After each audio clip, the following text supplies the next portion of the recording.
Going on YouTube, Overbuzz here, back with another Scarlet video, and today's video is going to be a little bit different than some of the other ones that we've had on the channel, in that I'm going to tell you a couple of things that you can do to help improve your play in competitive Pokemon VGC. And the reason why I decided to do this video today is I've gotten quite a few messages, over the past like a month or so, from some of you guys that are beginners or not quite versed into the metagame just yet, but basically all of you have been asking, how can I improve my game? I play a bunch of games on ladder, but sometimes I still don't feel myself improving. So what else can I do to improve my play, right? And that's kind of the premise of this video, where you can do other things besides massing a million games on ladder, right? Because first of all, the ladder games, while there's no substitute for playing the game, sometimes it's just not the best way to see results, mainly especially if you're a tournament player, mainly because, it's best of one close sheets, right? And when you're in a tournament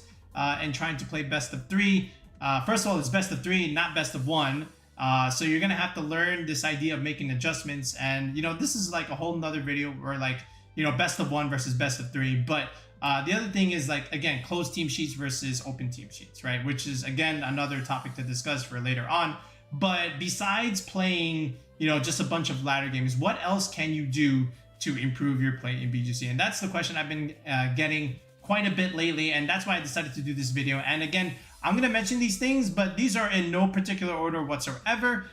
They're just things that I feel like you can do and should do if you want to improve your play. Because a lot of times when I ask you these questions, like especially when you message me, oftentimes, your answer is no. And then there it is. That's why you're not improving, because you're not doing the things that I've asked you to do. And I'm going to list them in this video here in this little Google Doc here. All right, so let's go ahead and start our list.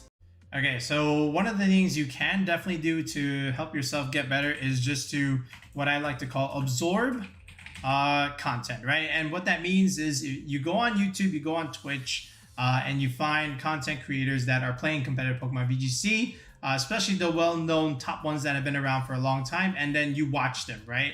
So basically think of channels like Aaron Zhang, right? Why do people watch Aaron Zhang? Because he features a lot of the current teams that are running around right now, and he's very analytical in how he battles, right? When you watch his commentary as he goes, he's able to explain his thought process. He's able to explain why he did the moves the way he did them, what he would have done if he got the turn wrong. And then even afterwards, he gives you like a little bit of a synopsis and a summary for, using the team in general, or just like how to play certain turns out depending on what happens, right?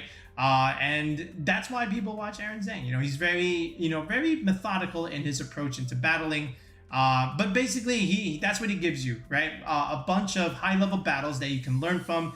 You can learn a lot of battle mechanics from Zhang. And another one is James Beck over here. Beck has been around forever, just like Aaron. Same idea, right? Beck will feature a lot of different teams, and he'll play a bunch of ladder games, and you get to learn how to play VGC at a high level from both of these guys. Another one is Neil over here, right? This is our homie Neil. You'll occasionally get some battles, right? But Neil is just focused on like meta-analysis stuff, just showing you how to break down certain teams and why they're so good and why other Pokemon are so good.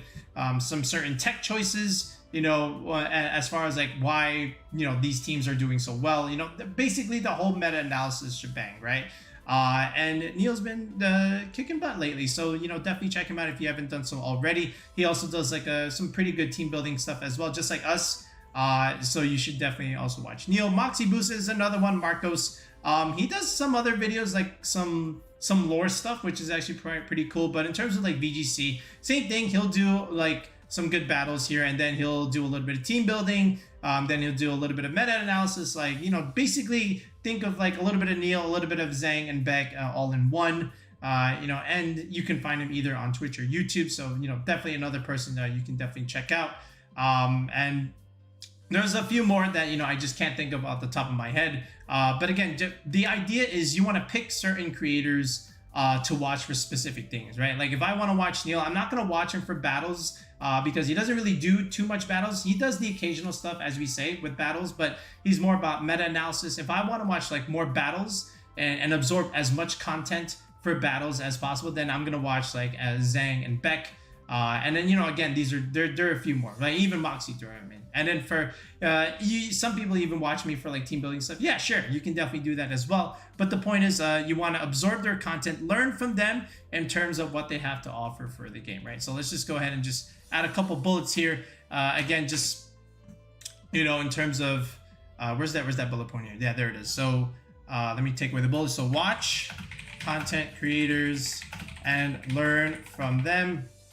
Right, in terms of battle mechanics, team building, meta-analysis, all right, etc. Right?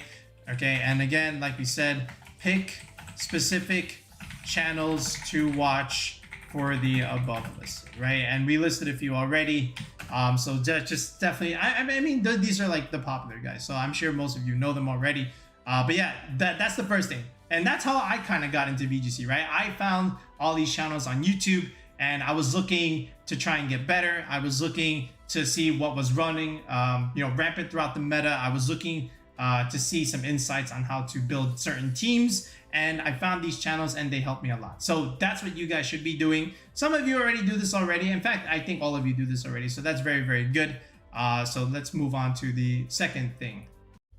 Okay, the second thing that everybody should be doing is to be able to analyze and rewatch your own games, right? And what that means is if you're playing a bunch of games on Pokemon Showdown, then what you should be able to do is basically rewatch them and see turn by turn what you did wrong and what you could do to be able to fix it. By the way, this is just a random game that I found in my Discord from one of my viewers, and I'm just playing it in the background as I'm talking. So the idea is, again, as you rewatch your own games, and again, you get to see your mistakes, right? And then you get to think and say, oh, you know what, I should have did this on this turn instead of maybe clicking protect, for example, right? Or maybe instead of keeping this Pokemon in, and maybe I should have switched it out and preserved the Flutter Mane for the end game, that kind of thing.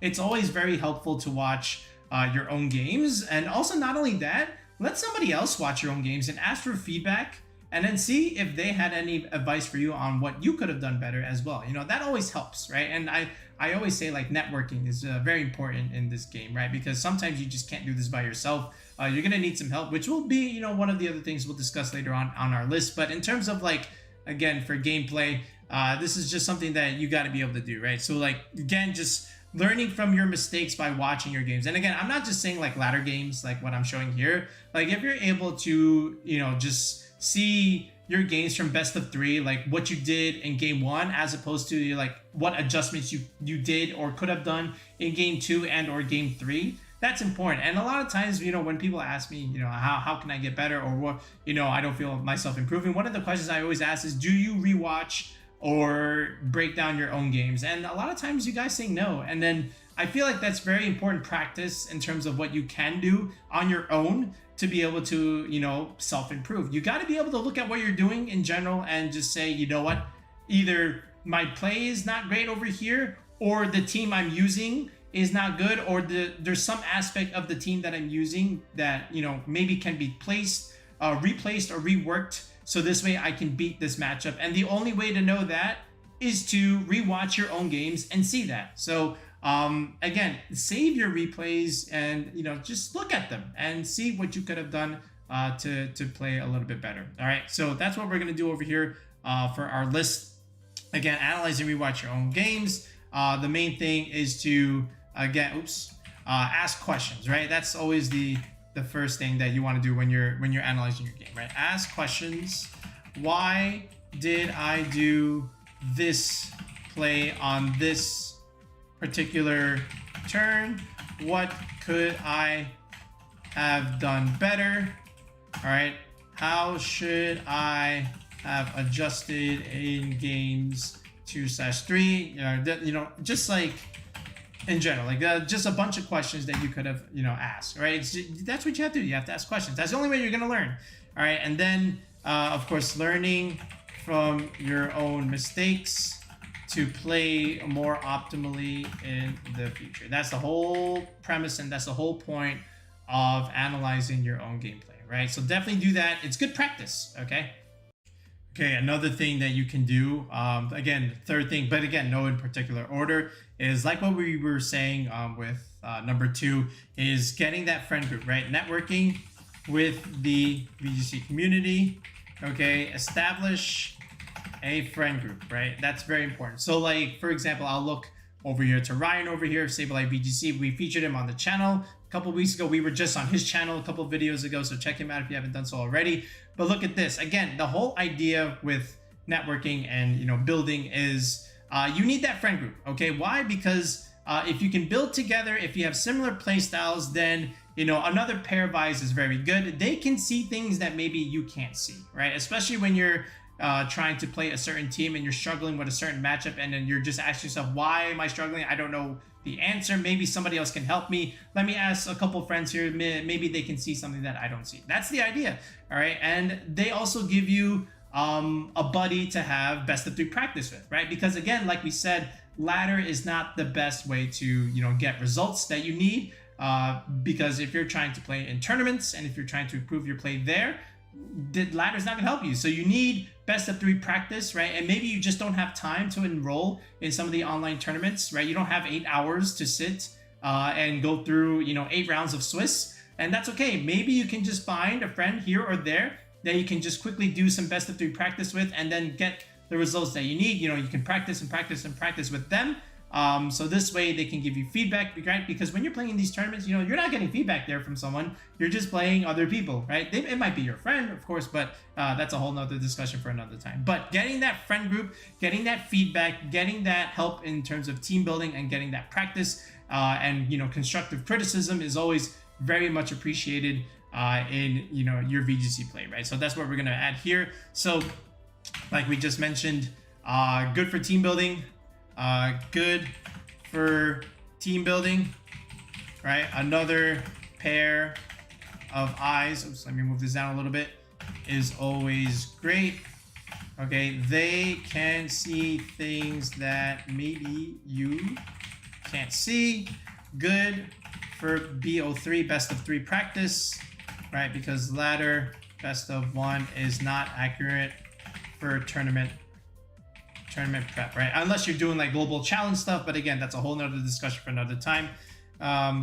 Feedback and constructive criticism will help from others, will only help you, right? And that's the whole thing, right? So if you got these, and then it just makes the game more fun whenever you have friends to help you out in playing a game that you both enjoy, right? So definitely network, definitely get that friend group, because if you notice these tournaments, right, look at all these top cut results. They all had some sort of friend group, some sort of partner that they've been able to practice with. Some of them even have the same teams because they've been building together, they practice together, and as a result they get the best results, and then they're just able to top cut these huge regionals, and and just take a page out of their book. Maybe that's something that you should do as well. So definitely consider that. It's almost like a typical work environment, right? You got to be able to network if you want to be able to get that job, right? So same idea here in VGC. Okay, let's look at the next thing.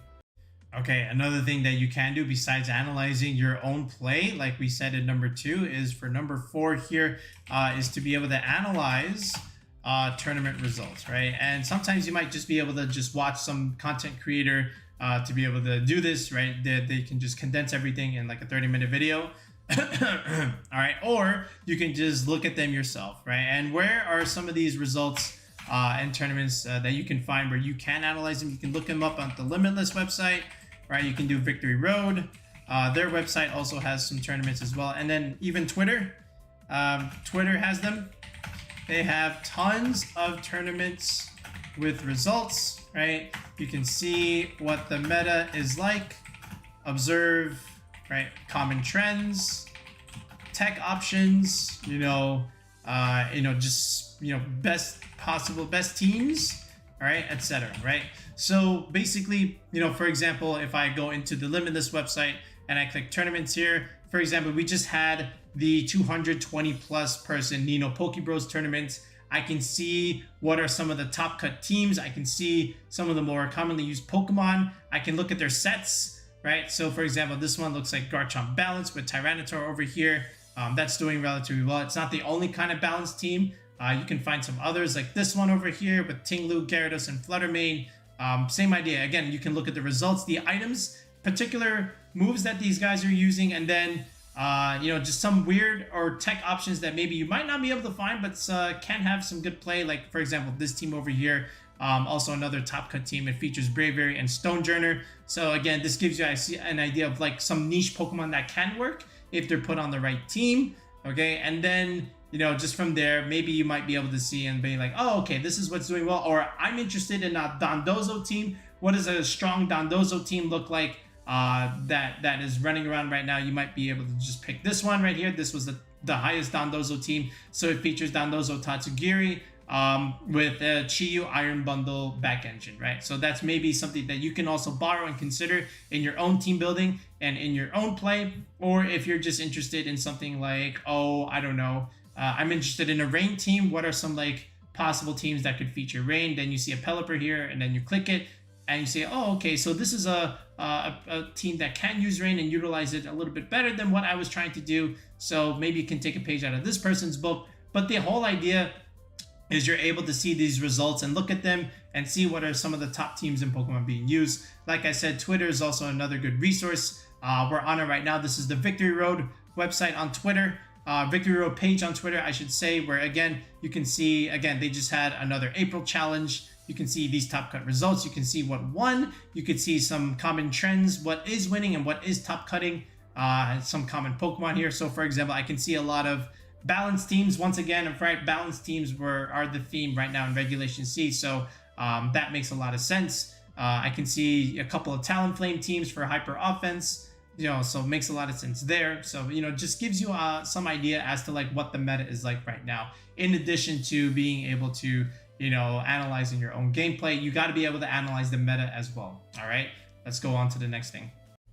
Okay, the next thing that you can also do is going to require a little bit of money, right? If the other 4 options were relatively free, but as far as like option number 5, if you do have some of the cash to shell out, then what you can do is what we call coaching, right? Consider, right, coaching, right, for VGC, right? And there's a lot of different resources that you can do for coaching, and I'll just show you like a couple that have been doing it, and there's many, right? But I'll just show you a couple because I know them already.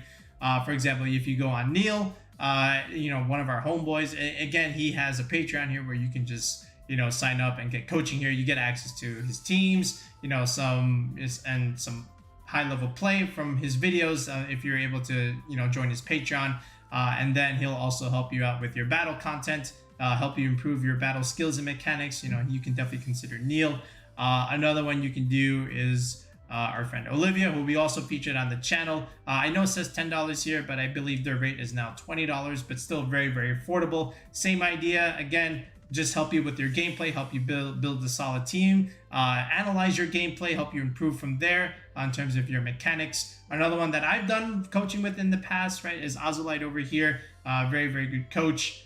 Same kind of idea as the other two. But again, these are just other options that you can consider. He's also on Metafy, I believe. So different platforms. Some are on Patreon, some are on Metafy, some you just have to sign up via YouTube. Even myself, we also do quote unquote coaching as well for the channel. Again, it's a team building sub where if you sign up with tier 3 on our channel, we help you build the team, test it out a little bit, right? Especially get it ready for regional play or tournament play.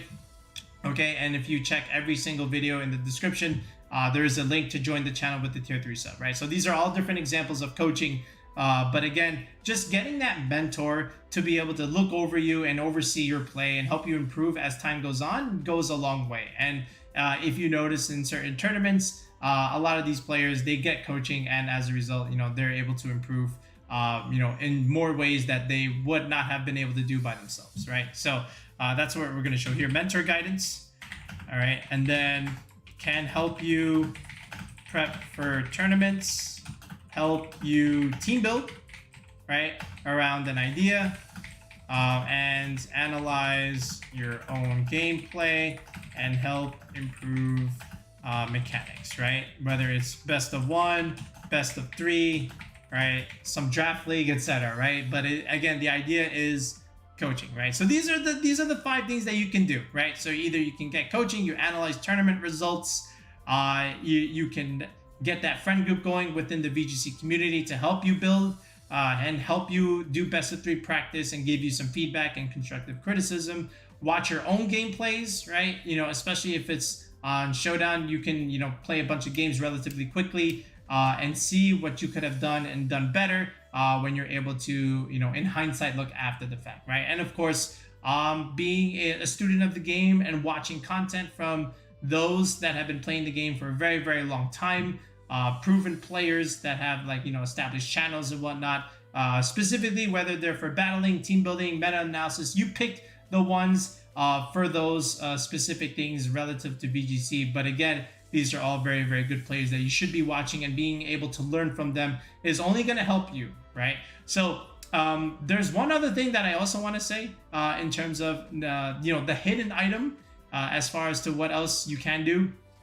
All I'll put this here. All in all, use as build a good team, right? And I can't stress that enough. Sometimes some of you guys are coming to me with some meme Pokemon or some Pokemon that I didn't even know was in the game, right? And then I'm just like, you could be the best player in the world, but if the team needs work and the team is not so great, then you have to adjust it a little bit. So that's part of improving as a VGC player.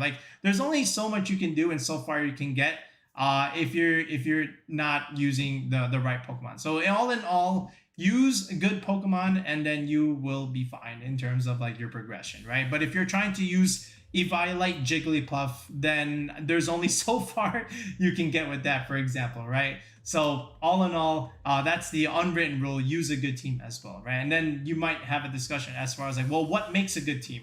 Well, that's a video for another time, which gives me an idea as far as another video I could do on the channel. But these are what I feel are 5 tips that everyone should be doing, especially if you're a newer player, to try and improve their play in competitive Pokemon VGC. All right, so that's going to do it for this video. I just wanted to touch upon these points. And if you're not doing these, then definitely consider doing them, because you can definitely see a big difference in your play moving forward. All right, but again, like I said, that's it for now, folks. We'll be back with another video in the next one. Peace out and have a good night.